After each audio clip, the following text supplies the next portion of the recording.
kan du ikke lave introen? Så sig dog noget. I dag har vi IKEA-testen. Pas.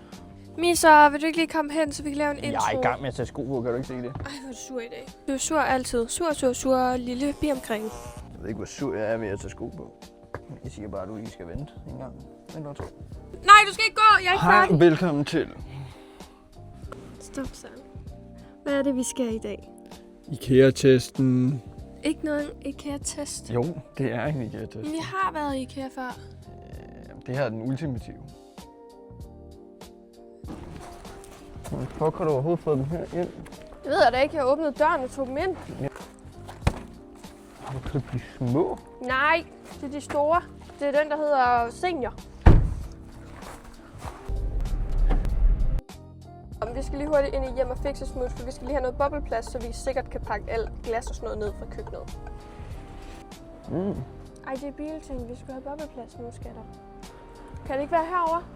We found some bobleplast. Jeg ved heller ikke, at 2 nok. 3. Tror du ikke, det er nok? Bedre bare end i alting. Nej, jeg gør ikke. Du gør. Så er vi sgu ved IKEA og skal ind og kigge på sofa. Are you ready, Misa? Ja.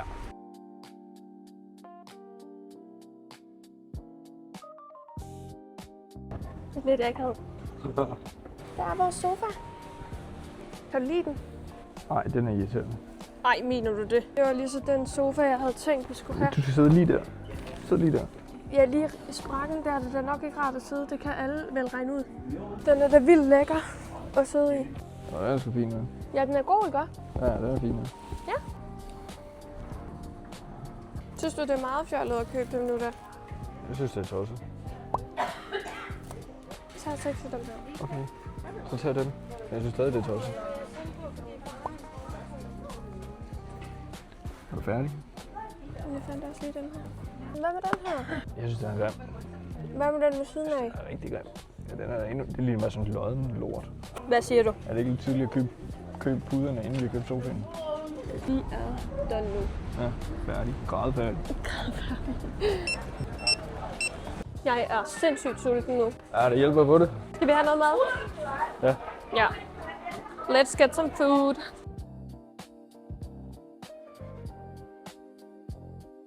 Så fik vi altså lidt at spise, og nu har vi lige en 40 minutters køretur foran os cirka, fordi vi skal lige ned til Faxe et smut. Ja, en reservedel. Yes. Til en racerbil. Nu er det altså blevet lidt mørkt, men vi har altså lige hentet reservedelene, og så det fint ud. Ja, de så mega godt ud. Fedt, mand. Og nu skal vi altså lige hjem til en af vores bekendte, fordi vi skal lige hente et tonsvis af flyttekasser. Vi er lige kommet hjem, klokken er blevet 8. Og vi har hentet de her speciallavede dele til racerbilen og IKEA-tingene. Så nu skal vi bare ind, og du skal lige på værkstedet lidt smut, og jeg går op og begynder at rydde lidt op og pakke lidt. Ja. Yeah. Godmorgen. Det er blevet søndag, og jeg har lige været i bad, og Søren han er allerede hoppet ned på værkstedet. Racerbilen skal nemlig være klar her om 14 dages tid cirka, fordi der har vi altså et løb i Roskilde. Og lige nu er der altså lidt props med racerbilen, så han arbejder lige på fuld skrue, imens jeg bare ordner hjemmet heroppe. Men jeg skal egentlig bare lige til at gøre mig klar, have noget make-up i krydderen, og så går jeg ned og ser, hvor langt han er med racerbilen.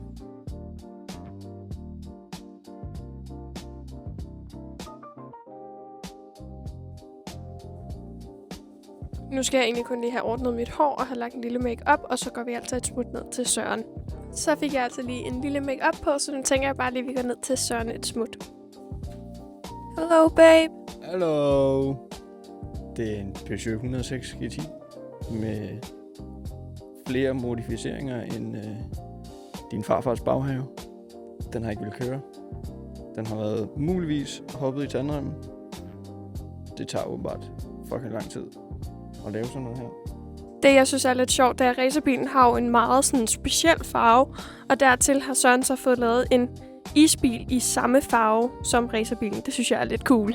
I takt med, at vi skal på genbrugspladsen her lidt med alt muligt lort, vi har, så tænker jeg også lige, at jeg får skrevet en indkøbsliste, fordi så kan vi også lige handle til den kommende uge. Vi er altså lige på vej ud til genbrugspladsen nu her, fordi vi har lige en masse lort, der skal smides ud, og så skal vi lige have handlet bagefter. Kun lidt. Kun lidt meget.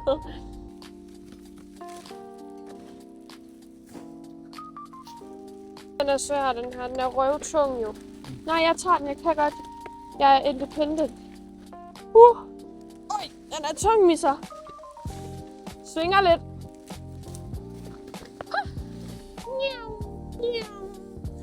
Misser. Nu skal vi lige ind og handle en gang.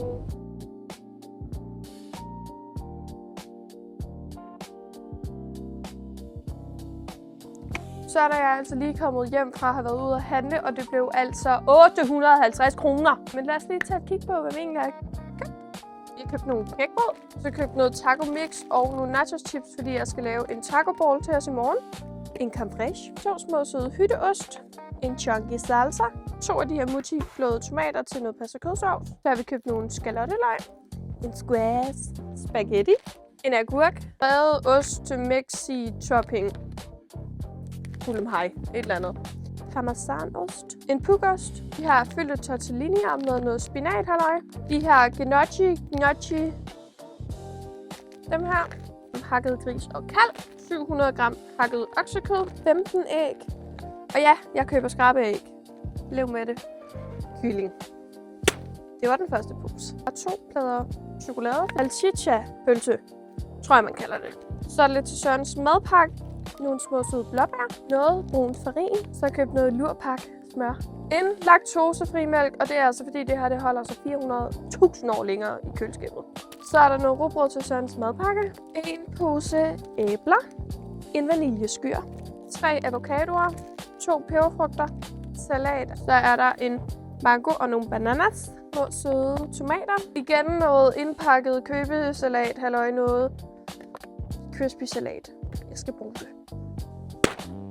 Det var alt, hvad vi har handlet, og nu skal jeg have pakket det her ind i køleskabet.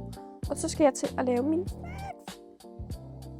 Jeg skal lige have lavet de her cookie dough snacks til Søren og jeg. Så jeg starter lige med at tage 50 gram mel. Så skal det her mel altså lige i mikroovnen i 30 sekunder. Nu har mel været inde i 30 sekunder, så rører man det lige kort rundt, så får den 30 sekunder mere. Grunden til, at man varmer det op, det er fordi, det er en dej, der ikke skal bages, og så skal melen altså lige ind og have lidt varmebehandling, inden at man spiser det. Nu har den fået 1 minut, så nu får den lige sine sidste 30 sekunder. Nu er melen altså varmet godt op, så derfor stiller vi den i til side, skal den køle, imens vi vejer de andre ting af. Det virker ret mærkeligt, men hen ved siden af vores tv har jeg altså krydderier og vaniljesukker, bagepulver osv. Vi bor jo lige nu hjemme ved Sørens forældre, altså mine svigerforældre, indtil vi får huset. Så vi lever lidt alternativt.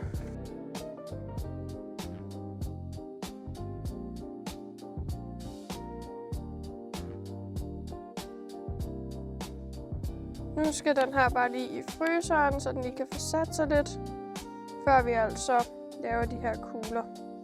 Men lad os lige smage på dejen, det egentlig er blevet godt her.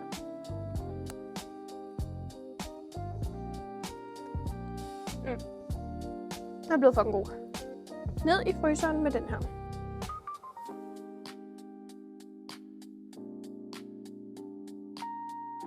Jeg blev lige knap og nap færdig med de her cookie dough kugler, og nu er vi altså på vej ud og spise sushi. Glæder dig til lidt sushi? Jeg er godt nok sulten. Det er jeg virkelig også.